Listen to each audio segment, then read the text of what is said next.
relaxing stories for you guys. And then I said, well, it's December, so maybe we should just start with some spooky horror thrillers. So I figure one video, one story, once a week for now. And you guys can hear an original work of mine. Are you ready? This one is called The Tunnel. So, without further ado, let's get into it.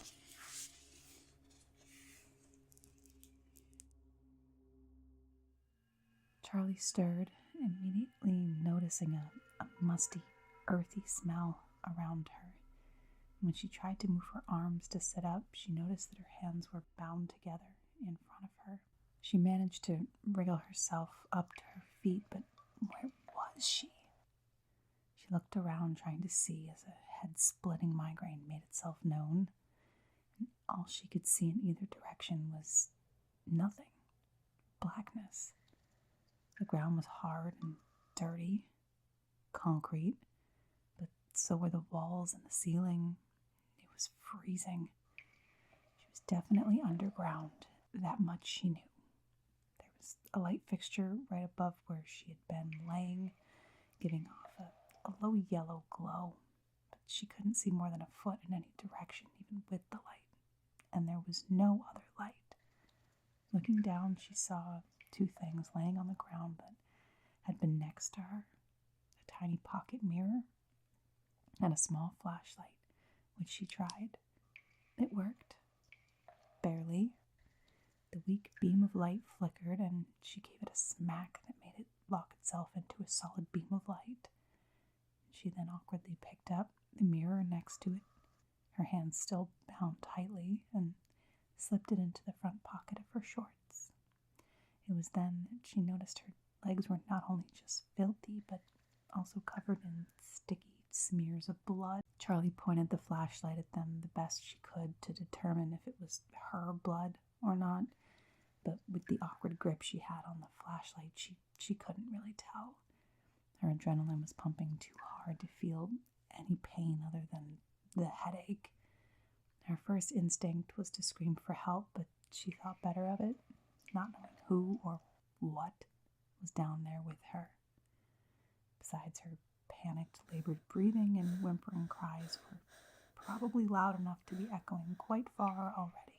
The flashlight didn't really do much to help cut through the pitch black darkness. It gave her maybe a couple feet of light, and after pointing her flashlight in both directions, she surmised that she was in some sort of tunnel. Neither way looked much different from the other. As far as she could tell, there was nothing but cold, damp concrete in either direction. She decided to go left. Seemed just as good as right. She walked, and she walked, and she walked. The immediate panic was wearing off. Now she was just kind of plain terrified, confused, lost, and really, really thirsty. What the hell's going on? She mumbled under her breath, and just as she did, she tripped on something and face planted. Looking down, she realized that the path had turned from solid concrete into large rocks. Seeing blood on the rocks beneath her, she pointed her flashlight down, noticing blood dripping down her shin. Charlie stopped and sat down on the rocks and just sobbed. Whoever could hear her was probably who put her down here to begin with, and they knew she was here. She had a sinking feeling she probably wouldn't ever find out why she was here. But she couldn't even remember how she got there. The last thing she remembered, she was at some party with some of her friends. She had work in the morning, and being the responsible person that she was, Charlie decided to leave early to get some sleep. So she walked home. She only lived about 6 blocks from the party, and it was an unseasonably warm fall evening, one of the last until spring most likely. So she chose to walk home and enjoy the calm night air. The route she took was one that she knew well. Her childhood best friend Josh had lived a few houses down from where the party was. He'd moved away about a decade earlier, and no one else ever moved in. She often wondered where his family moved to and why they left the house and why they let it fall into such disarray, but passing it always made her smile nonetheless. She remembered getting about halfway home and then nothing. Shit, she thought. She couldn't remember anything else. It was just blank. Nothing. Charlie continued to sit there. She continued to scream, to panic, to try and pull her hands free. Her wrists became so sore with all the pulling and tugging. She tried to find a jagged rock around her to cut the rope, but all the rocks were too large and immovable, and she couldn't get enough leverage on them to make any real impact. Then she remembered the tiny pocket mirror.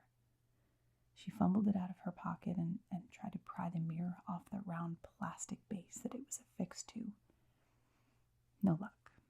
She then got the idea to smash it, hoping it would break in a way that gave her some sharp edge that she could use to cut the rope.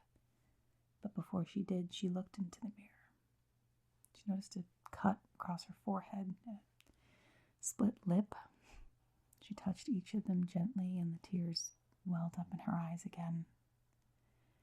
There was also a bruise on her left cheek that looked at least a couple of days old. How long had I been down here? She thought to herself. And just as she went to touch it and see how tender her cheek was, a face flashed briefly into the mirror behind her, a man's face. She screamed and threw the mirror, scurrying backward up the rocks and scrambling for the flashlight. She shined the light down the tunnel, squinting to see as far as she could, but no one was there. She was still alone. Charlie bent down to pick up the now broken mirror. It had broken off the plastic base and split into two halves that she collected and attempted to use to cut the ropes around her wrists, but now she was shaking too much to be accurate and ended up just cutting her hand trying to free them from the ropes. So she gave up for the time being, but figured she would try again when she settled down a bit. So she shoved the pieces back into her pocket, got up, and continued, shaky, stumbling, and sobbing across the jagged rocky path. Carefully stepping across the rocks, she kept turning back to see if she was being followed, but it was so quiet in the tunnel. Eerie. Every sound she made echoed off the concrete and the rocks. If anyone were there, she would have heard them, right? No matter how hard she tried to shake it, she kept thinking about the face that she saw. Charlie tried to chalk it up to shock, dehydration, maybe a concussion from the bumps and bruises that was making her hallucinate, but it all felt so real. She saw him. He was distant, so his features weren't clear, but she could tell it was a man. She knew it was a man. If it were just a trick of her mind, it was a really good one. She'd never hallucinated before, but this felt real. Just as real as any of this felt. Was any of it real? It sure felt real. Her cuts and bruises felt real. Her fear felt real.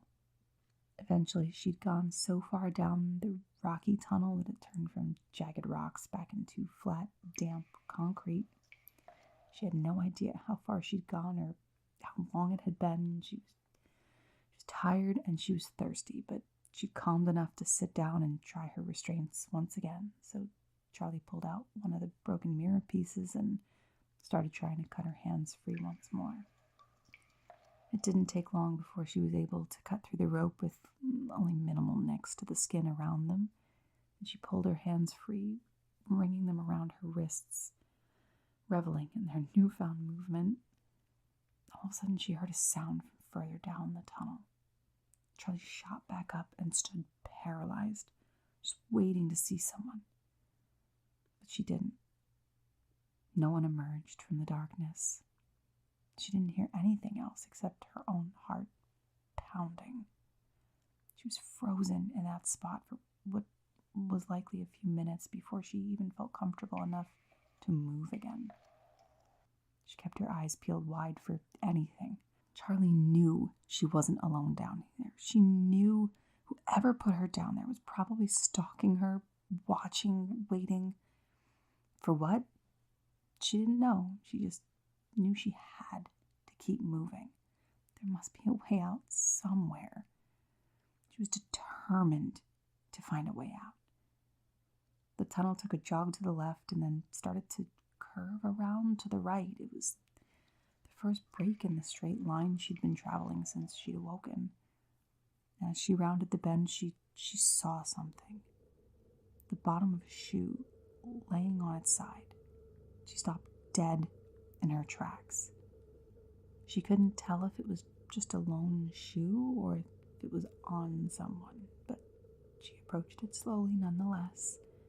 It wasn't like she had any escape if this person was her kidnapper, but she was arguably more concerned with whether or not this was a person at all, and if it was, if they were even still alive.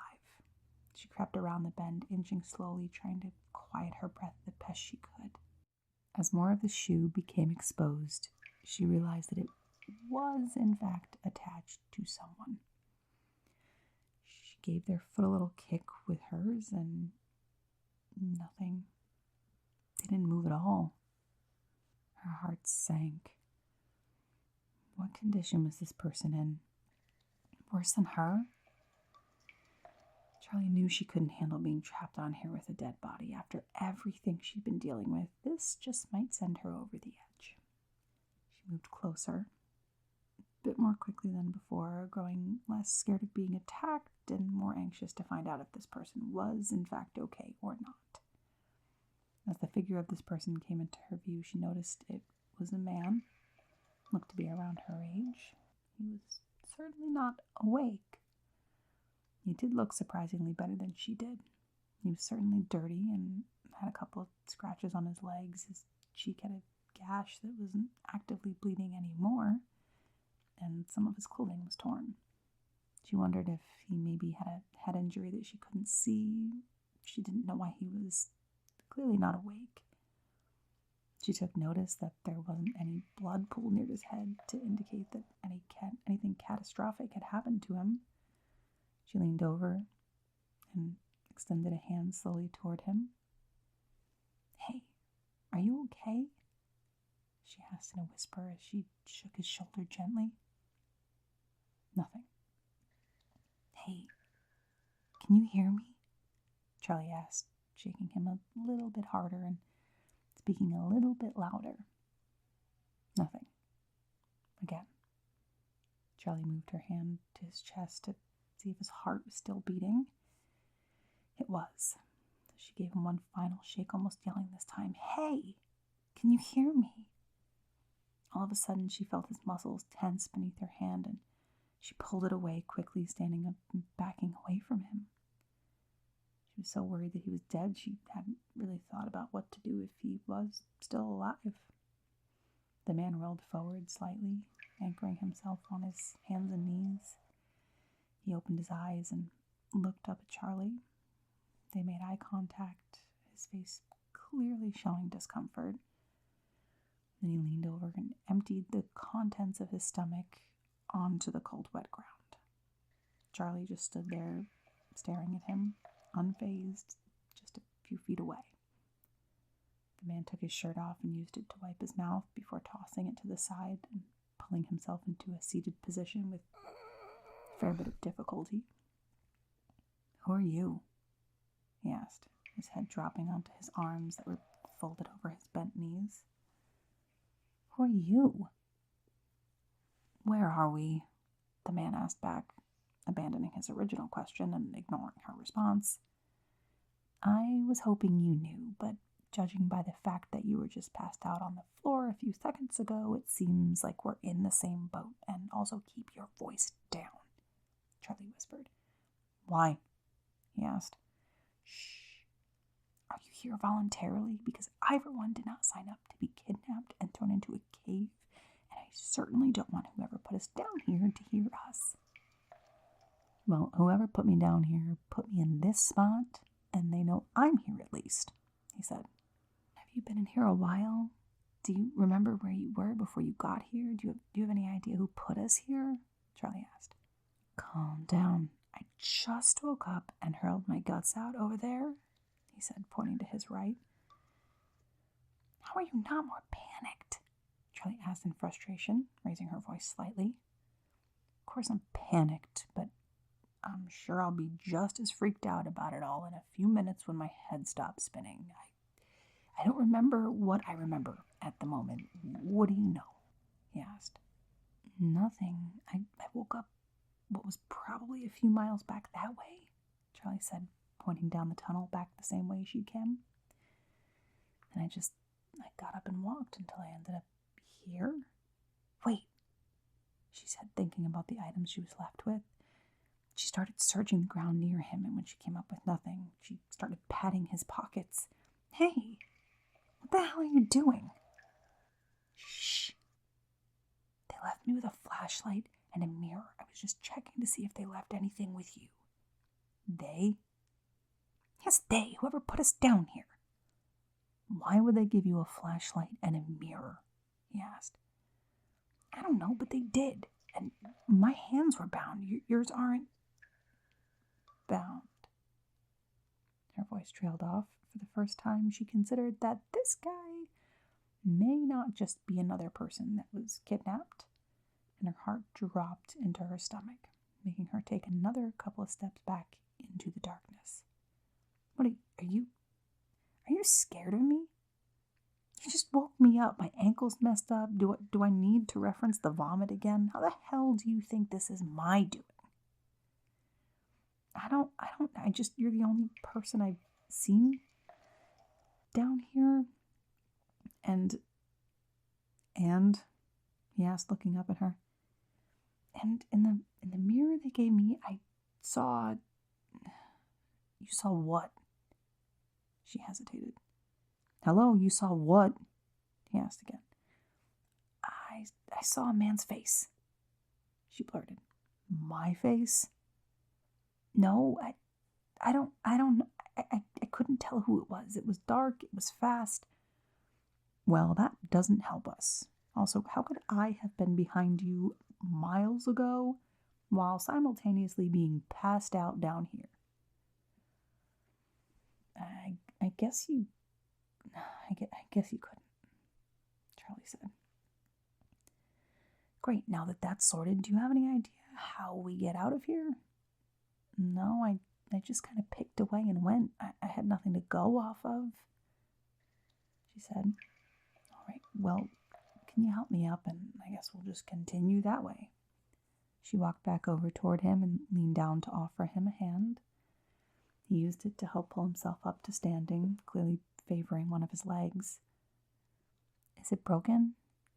Nah, I don't think so. Just sprained, I guess. Hurts like hell, though, he said. Can you walk? Do I really have a choice? I guess you don't, Charlie said, frowning back at him. What's your name? He asked. Charlie. What's yours? Josh. Charlie looked over at Josh, who smiled at her, being polite for the first time since he'd awoken. Feeling better, Josh? I'd be doing really well if you told me that you had some food or water on you. Nope, unfortunately not, Charlie replied. Josh just looked down the corridor and started limping down it. You coming? He asked, calling back at Charlie. Charlie walked up next to him, offering him her shoulder to stabilize him, which he threw his arm on, and they continued walking down the tunnel. Remember anything now that you've been getting the blood flowing a little bit? Charlie asked. Not really, said Josh. What about you? What's the last thing you remember? I was walking back home from a party over on Brinks Ave, and then I don't remember anything. It goes fuzzy, and I just woke up down here. Brinks Ave in Riverton? Yeah, you know it? Know it. I grew up near there. Josh said, staring ahead. Did you really? We must have gone to the same school. You look around my age. Charlie stopped abruptly, dropping Josh's arm, causing him to stumble and land against the concrete wall. The hell? Josh said, struggling to regain his balance. Josh, she said, grabbing him by the shoulder and looking at him more closely. He had a really unique light gray eye color, just like her childhood best friend Josh did. Hey, get off of me. What are you doing? And stop yelling. You're the one who told me to whisper, he demanded, peeling her off him. It's me, Charlie, she answered, giving him a huge smile. I know who you are. Let's just keep going. What? No, it's me, Charlie Casey. Do you not remember me? I just told you I know exactly who you are. Keep walking, he mumbled in a pleading tone under his breath, gently grabbing her arm and coaxing her down the corridor. Josh, what the hell is going on? She asked, pulling her arm free from his grip. Charlie, don't do this right now. Just keep walking and stay quiet, please. Having no idea what was going on, Charlie obliged. She didn't know what Josh knew, but it certainly wasn't the time to ask for clarification. He made that pretty clear. After going on for a while in silence, they reached what seemed like a large, rounded room. They'd reached the end of the tunnel. There was no exit. They were still trapped. Charlie gently removed Josh's arm and began walking around the perimeter of the room, shining her flashlight on the walls and the ceiling, hoping that she could find some sort of door or latch or something, anything. But there was nothing. She found nothing. And Josh just stood there, leaning against one of the walls. When she finally gave up, she sat in the middle of the room, buried her face in her hands, and just started sobbing, loudly, uncontrollably. Josh just walked over to her and bent down to hug her. You did really well, Charlie, he whispered in her ear. Charlie looked up at him. He was smiling at her, but not with a comforting smile, but an amused one. Charlie stood to her feet and ran to the wall on the far side of the room, realization spreading across her face. Don't tell me it was you. You put me down here? Charlie asked, defeat in her voice. Josh walked over to her, slowly, saying nothing and no longer limping. The grin on his face faded into... Charlie slid along the wall to get away from him, and Josh strolled over to her casually and got face to face with Charlie, who didn't dare try and move. He raised his hand to her cheek, touched her bruise, causing her to flinch and turn away from him. I hate that I had to do that to you. I really didn't expect you to put up a fight, but I couldn't let you scream again. People would have noticed, he said, now speaking in a pretty normal volume. I don't know why you're doing this to me, but you could just let me go. I won't tell anyone. I swear, Charlie cried. Tell anyone? As you've noticed, there's no one here but you and me. Who are you going to tell? Josh said, gesturing around the room, his other hand still cradling Charlie's face. Please, Josh, she begged. He turned to look at her, then pulled a small flask out of his pocket and handed it to her. Here, drink. It's water. She didn't really believe it was water, but she didn't care. Charlie knew she was probably going to die down here anyway, and if he wanted to poison her, he was going to poison her. She was thirsty. She grabbed it and emptied every last drop into her mouth and then dropped it by her side. Was that water? Yes. Why are you doing this? You never came for me. Came for you. Where, Josh? You moved away. We were like 11. I never heard from you again. You could have come and visit me too. I didn't move away. Is that what they told you? Come to think of it, Charlie didn't explicitly remember anyone saying he'd moved.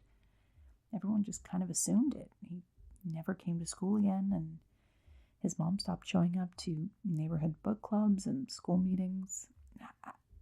I don't really think anyone said anything. You both just kind of left. I remember I was upset when you didn't say goodbye, but I don't know, Josh, we were kids. I never left. I've been here. My mom brought me here. You never told anyone that I was gone. No one ever looked for me. No one even noticed I was missing. Of course we noticed you were gone. I thought you moved. If I had known that something had happened to you, I would have looked. I would have called the police. I would have done something. I would have told someone. I didn't just abandon you. I thought you left. I thought you left everyone. Right. I'm sure. My mom told me that she'd go up there from time to time, and no one cared. Not even you. You just went on living your life. We've been best friends since we were 3, Charlie. You gave up on me. I never gave up on you, Josh. I didn't know you needed help. I didn't know you needed saving. And why did your mom bring you here? Have you been here the whole time? How have you been surviving all these years? Charlie thought back to her childhood. She remembered her mom saying something about Josh's mom having issues.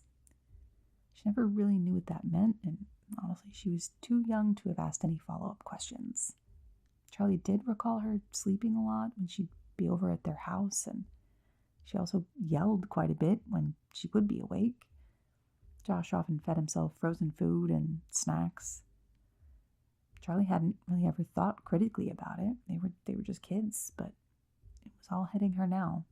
How mentally ill Josh's mother had been, and how much help he'd actually needed. My mom hoarded a bunch of supplies down here for years before she brought me.